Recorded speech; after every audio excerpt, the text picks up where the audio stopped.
بسم الله الحمد لله وحده والصلاة والسلام على من لا نبي بعده أما بعد. L'imam al-Nawawi rahimahullah a dit dans son livre Al-Arba'in, les 40 hadiths, Al-Hadith al-Tasi' عن أبي هريرة عبد الرحمن بن صخر رضي الله عنه قال سمعت رسول الله صلى الله عليه وسلم يقول ما نهيتكم عنه فاجتنبوه وما أمرتكم به فأتوا منه ما استطعتم فإنما أهلك الذين من قبلكم كثرة مسائلهم واختلافهم على أنبيائهم رواه البخاري ومسلم.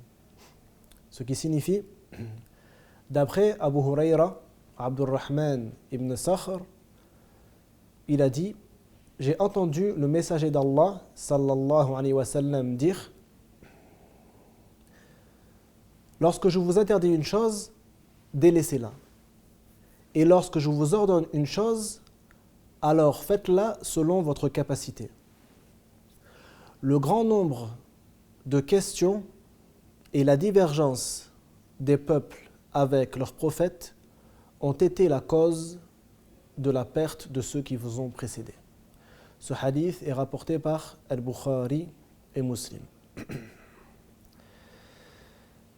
Premièrement, parmi les enseignements de ce hadith, il y a le fait que le délaissement des interdits est sans condition, alors que le fait de faire les obligations, ce qui a été ordonné, est sous la condition de la capacité. Ce qui signifie que lorsque Allah Azza wa Jal ou son messager sallallahu alayhi wa sallam interdisent une chose, il est obligatoire de la délaisser directement et sans condition. Quant à l'ordre, quant à ce qui est obligatoire, qui a été ordonné par Allah Azza wa Jal ou son messager sallallahu alayhi wa sallam, on doit les faire si on a la capacité de les faire. Et si on a la capacité de faire une partie de cette obligation et qu'on ne peut pas faire l'obligation dans son intégralité, dans ce cas-là, on doit faire ce que l'on peut. Comme par exemple, la personne n'ayant pas la capacité de se tenir debout pour la prière. Elle doit prier de façon assise. Elle doit prier en restant assise. Aussi, par exemple, un homme ayant une pension alimentaire à payer à une femme qui l'aurait divorcé, par exemple, qui allaiterait ses enfants. Il doit leur verser une pension alimentaire pour l'enfant et la femme. S'il n'a pas la capacité de verser la somme qui lui est demandée, c'est-à-dire que le juge a imposé qu'il paye, dans ce cas-là, il doit au minimum payer la somme qui lui est possible. Et c'est la même chose, par exemple, pour Zakat al-Fitr. Zakat al-Fitr, c'est-à-dire à la fin du Ramadan, lorsqu'on doit donner de la nourriture aux pauvres pour la dernière nuit avant Al-Eid, si la personne ne peut pas donner un sort, c'est-à-dire la quantité demandée pour Zakat al-Fitr, et il n'a pas la capacité de donner parce qu'il est par exemple très pauvre, il doit donner ce qu'il peut, par exemple la moitié d'un sort, en laissant à sa famille ce qui leur est nécessaire. En ce qui concerne les ordres, on doit les accomplir selon notre capacité si ce sont des ordres qui n'ont pas de remplacement, qui n'ont pas de bedel, comme on dit en arabe. Par exemple, si c'est une expiation, une kafara, à titre d'exemple, l'homme ayant eu un rapport pendant la journée du Ramadan, il doit faire une expiation. Il doit jeûner 2 mois consécutifs. S'il n'a pas la capacité de jeûner 60 jours, doit-il jeûner par exemple 40 jours, faire selon sa capacité? Non, car il y a un bedel, il y a une chose qui vient en remplacement, et c'est le fait de nourrir 60 pauvres. Donc s'il n'a pas pu jeûner, ou s'il ne peut pas jeûner 60 jours consécutifs, il doit, dans ce cas, aller vers le bedel, vers le remplacement directement, et nourrir 60 pauvres. Il y a différents types de questions concernant la religion. Le premier type de questions, ou le premier genre de questions, la question concernant ce qui est obligatoire aux musulmans de savoir afin d'œuvrer. Cette question est une obligation à chaque musulman. Si par exemple un musulman ne sait pas quelles sont les croyances obligatoires et fondamentales aux musulmans, il doit absolument questionner un savant et lui demander à ce sujet. Par exemple, s'il ne sait pas faire la prière, il doit aller voir des gens de science et leur demander comment doit-il accomplir la prière. Donc, ce genre de question est une obligation à chaque musulman. Le deuxième genre de question, c'est ce qu'on appelle talab al-ilm, at-tafaqquh fil ilm, c'est-à-dire le fait d'apprendre la religion de manière plus générale, afin d'être par exemple un juriste, un faqih, ou d'être un mufti, de pouvoir émettre des avis juridiques, ou d'être un alim, un érudit et savant de la religion. Ceci est une obligation à certains musulmans et n'est pas une obligation pour tous les musulmans. Comme on a vu dans une vidéo qui a précédé, les obligations se divisent en deux catégories. La première catégorie, fard al-ayn, ce qui est obligatoire à chaque musulman, comme le fait de savoir comment œuvrer, comment faire la prière par exemple. Et c'est sur ce genre d'obligation concernant la science que le prophète sallallahu alayhi wa sallam a dit « Talabul ilmi faridatun ala kulli muslim » le fait de demander la science est une obligation à tout musulman, c'est-à-dire demander la science sur ce qui est obligatoire de savoir. Quant à la deuxième catégorie des obligations, fard al-kifaya, elle concerne certains musulmans. Si certains individus de la communauté musulmane font cette obligation, il n'y aura pas de péché pour les autres musulmans. Par contre, si tout le monde délaisse cette obligation, tout le monde sera dans le péché. Et j'avais cité comme exemple dans une autre vidéo, Salat al-Janaza, la prière sur le mort. Il est obligatoire de prier sur le mort et de l'enterrer. Si certaines personnes ont fait ceci, il n'y a pas de péché pour les autres musulmans. Par contre, si tous les musulmans délaissent ce musulman décédé, dans ce cas-là, ils seront tous dans le péché. Donc, l'obligation de demander la science en ce qui concerne ce qui n'est pas obligatoire ou pour devenir un savant et érudit de l'islam, ce genre et ce type de questions et de demandes de science est seulement fard kifaya. Donc celui qui le fait a la récompense d'avoir fait une obligation, mais par contre celui qui le délaisse n'est pas dans le péché. Il y a un autre type de question, et c'est le dernier, c'est celui qui est concerné dans ce hadith. Et ce type de question est interdit, et c'est le fait de demander sur ce qu'Allah n'a pas prescrit. Demander ou poser la question sur une chose que Allah n'a pas prescrit et n'a pas décrit dans son livre, le Coran, et que le prophète sallallahu alayhi wa sallam n'a pas rappelé dans sa sunna. Ce genre de question était haram, interdit à l'époque du prophète sallallahu alayhi wa sallam. Et pour preuve, ce hadith, car il provoque le fait qu'une chose qui n'était pas interdite devient interdite pour les musulmans. Par exemple, un musulman peut demander sur une certaine nourriture est-ce qu'elle est halal ou haram à l'époque du prophète sallallahu alayhi wa sallam, et Allah n'avait pas précisé est-ce que cette nourriture est halal ou haram. Et à cause de la question de ce musulman, il est possible que cette nourriture devienne haram. Donc ça devient une difficulté pour les musulmans. C'est pour ça que le prophète sallallahu alayhi wa sallam a dit وَسَكَتَ عَنْ أَشْيَاءَ رَحْمَةً لَكُمْ غَيْرَ نِسْيَانٍ فَلَا تَسْأَلُوا عَنْهَا. Donc, et Allah n'a pas prononcé de jugement sur certaines choses. Par miséricorde envers vous, et non parce qu'il a oublié. Alors, ne demandez pas à leur sujet. Ne demandez pas sur ces choses. Est-ce qu'elles sont licites ou illicites? Donc, ce hadith concerne ce genre de choses. À l'époque du prophète, sallallahu alayhi wa sallam, il était interdit de demander à leur sujet. Après la mort du prophète, sallallahu alayhi wa sallam, il n'y a rien qui devient obligatoire ni interdit. Donc, on peut poser ce genre de questions et savoir est-ce que, par exemple, une telle nourriture a été rappelée dans le Coran et la Sunna et est-ce qu'elle a un jugement particulier? Il n'y a pas de problème à cela. Il y a un autre genre de questions que les savants des prédécesseurs ont détesté. C'est le fait de poser des questions sur les choses de l'invisible et sur les attributs divins d'Allah. De demander des détails sur les choses de l'invisible ou sur les attributs divins d'Allah.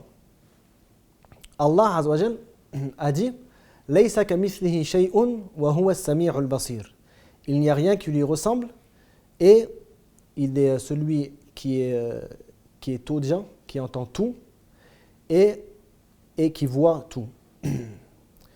L'imam Malik, rahimahullah, dans une de ses assises, a vu un homme lui poser la question « Ar-Rahmanu ala al-arsh istawa, kayfa istawa » Donc, le tout miséricordieux s'est établi sur le trône. Comment s'est-il établi? Comment istawa? On peut traduire istawa dans la langue arabe comme s'établir. Malik, rahimahullah, a répondu Al-istiwa'u ma'loum, wal-kayfu majhoul, wal-imanu bihi wajib, was-su'alu anhu bid'a. Ce qui signifie, al-istiwa, dans la langue arabe, est connu. Ça veut dire s'établir ou, par exemple, s'élever. Le comment, la manière dont Allah s'est établi sur le trône, ceci est inconnu. Ça fait partie de l'invisible. Car il n'y a rien qui lui ressemble. Comme dans le verset que je viens de citer. Laysa kamithlihi shay'un. Il n'y a rien qui lui ressemble. Donc on ne peut pas savoir l'istiwa, le comment de cet istiwa par rapport à Allah Azza wa Jal. Wal imanu bihi wajib. Donc, et la foi en cela est obligatoire. Il est obligatoire de croire en ce verset. Ar-Rahmanu ala al-arsh istawa. Il est obligatoire de savoir que Allah s'est établi sur son trône. Mais savoir le comment, il a dit was-su'alu anhu bid'a. Donc c'est-à-dire le fait de questionner sur le comment est une innovation, c'est-à-dire c'est interdit.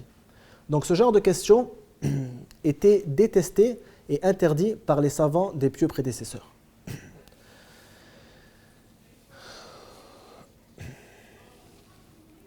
Dans la transmission de l'imam Muslim de ce hadith, il y a une histoire ou une cause à la parole du prophète sallallahu alayhi wa sallam. Le prophète sallallahu alayhi wa sallam a dit Inna Allah qad farada alaykumul hajja fahujju. قال الأقرع ابن حابس أفي كل عام يا رسول الله قال لو كنت نعم لوجبت ذروني ما تركتكم ما نهيتكم عنه فاجتنبوه إلى آخر الحديث. Ce qui signifie Allah a rendu obligatoire le pèlerinage, alors accomplissez-le. Un des compagnons du prophète sallallahu alayhi wa sallam qui s'appelle Al-Aqra' ibn Habis a dit est-ce qu'il faut accomplir le pèlerinage chaque année au messager d'Allah sallallahu alayhi wa sallam? Il a répondu si je vous dis oui, cela deviendra obligatoire. Délaissez-moi comme ce que je vous ai enseigné. Tant que je vous délaisse, délaissez-moi. Ce que je vous enseigne, ne demandez pas plus. Et après, il a dit le hadith, comme on l'a vu dans la transmission de Al-Bukhari wa Muslim, ce que je vous ai interdit, alors délaissez-le, et quant à ce que je vous ordonne, faites selon votre capacité. Faites-le selon votre capacité, jusqu'à la fin du hadith. Ce hadith, ou cette transmission du hadith dans le sahih de l'imam Muslim, nous apporte d'autres enseignements. Premièrement, al-amru la yaqtadi at-takrar, c'est-à-dire l'ordre, l'impératif, n'implique pas la répétition. Quand il y a un verbe à l'impératif, un amr, dans le Coran ou la Sunna, la base, c'est que ça n'implique pas la répétition. La preuve est que Al-Aqra' a demandé au prophète sallallahu alayhi wa sallam, lorsqu'il leur a dit « Fahujju » accomplissez le pèlerinage, il a demandé est-ce qu'on doit le faire chaque année. Donc si dans la langue arabe, le fait de donner un ordre à l'impératif impliqué que cette chose ou cette chose ordonnée doit se répéter, il n'aurait pas posé la question. Et le prophète sallallahu alayhi wa sallam en plus a dit Dharuni ma taraktukum, délaissez-moi tant que je vous ai délaissé. Donc cela démontre clairement que lorsqu'il y a un ordre dans le Coran ou dans la Sunna, il n'est pas obligatoire de répéter l'action ordonnée afin d'être considéré comme ayant accompli cette obligation. Par contre, s'il y a une preuve que c'est une obligation qui se répète, comme les 5 prières, dans ce cas-là, c'est à cause de la preuve qu'on dit que cette action doit se répéter et pas à cause du verbe à l'impératif, al-amr, seulement.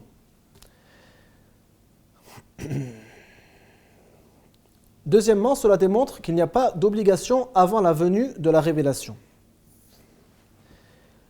À l'époque pré-islamique, les Arabes accomplissaient le pèlerinage. Mais pourtant, le prophète sallallahu alayhi wa sallam n'a pas rendu obligatoire le pèlerinage, sauf quand la révélation lui est venue que le pèlerinage est devenu obligatoire. Donc cela démontre que il n'y a pas d'obligation avant que al-shar', c'est-à-dire la loi divine, l'impose.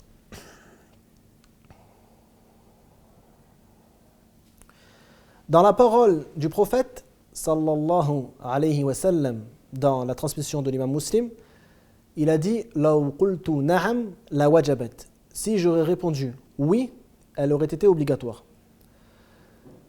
Cela nous apprend que le prophète, sallallahu alayhi wa sallam, s'il ordonne une chose, même si on ne sait pas si cette chose lui a été révélée par Allah ou c'est de lui-même qu'il a ordonné cela, cela démontre que cette chose est obligatoire.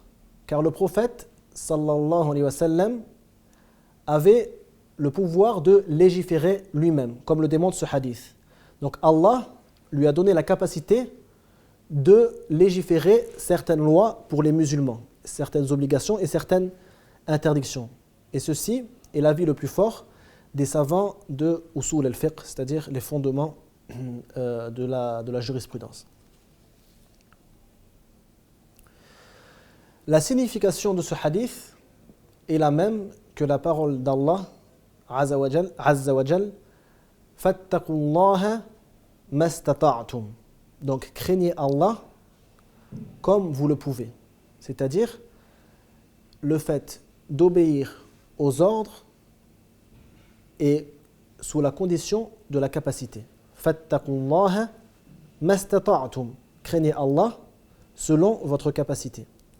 Quant à la parole d'Allah Azza wa Jal, Ya ayyuhalladhina amanu ittaqullaha haqqa tuqatih, elle signifie ô vous les croyants, craignez Allah d'une véritable crainte ou de sa crainte véritable. Est-ce qu'il y a une contradiction entre ces deux versets? Les savants ont interprété ces deux versets. Premièrement, il n'y a pas de contradiction. Mais est-ce qu'on peut croire qu'il y a une contradiction? Il n'y a pas de contradiction dans le Coran. Ce que j'ai voulu dire, c'est est-ce qu'on peut comprendre une contradiction entre ces deux versets?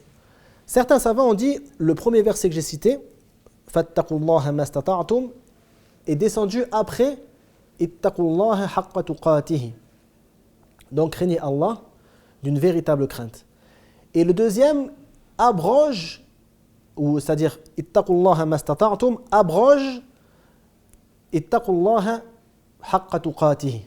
C'est-à-dire, au début, on devait accomplir toutes les obligations sans aucune condition. Et ensuite, Allah a facilité aux musulmans et il leur a ordonné, Azza wa Jal, de faire selon leur capacité. Ça, c'est la parole de certains exégèses du Coran. Il y a un autre tafsir qui a dit, en vérité, at-taqwa haqq. At-taqwa, ça signifie le fait de craindre Allah selon sa capacité. Donc le deuxième verset clarifie le premier. Ittaqullaha haqqa tuqatihi, a été clarifié par fattaqullaha mastata'tum. Donc le fait de craindre Allah d'une crainte véritable, en vérité, veut dire le fait de le craindre selon sa capacité et de faire les obligations selon notre capacité. Wallahu a'lam.